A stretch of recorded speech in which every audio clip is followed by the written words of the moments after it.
we are in New York in a unique economic spot. We are a high-cost geographic region, and no question about it. We are also, let's not forget our heritage. We are a leader in a lot of labor laws and standards.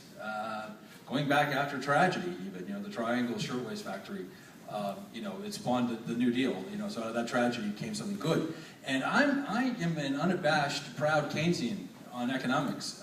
Unlike others, I believe the demand curve drives the bus.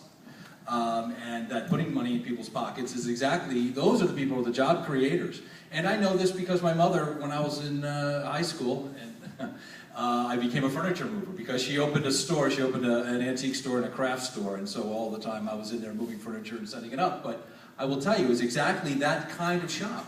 She hired a few ladies to work in the shop to help her out on sales positions, what you would think would be minimum wage jobs. And yeah, I mean, it's interesting, Dave, you raised the point of healthcare, but minimum wage folks are not getting health benefits.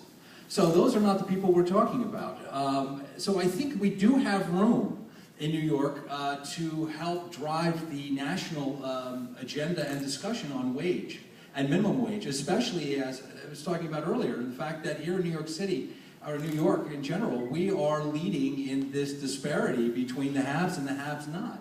And I don't think that's the history of New York. Again, you know, a strong middle class, a robust middle class, I believe in a rising sea lifts all boats.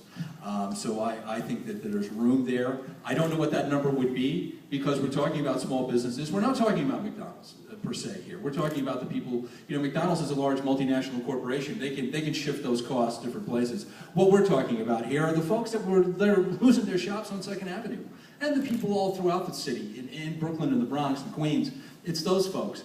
But to the point, to the question as to the minimum wage, I think there's some room there for us to go up and create a real living wage. But again, it's complicated issues and ones we need to have a real discussion about. But that's my view on it in a general sense.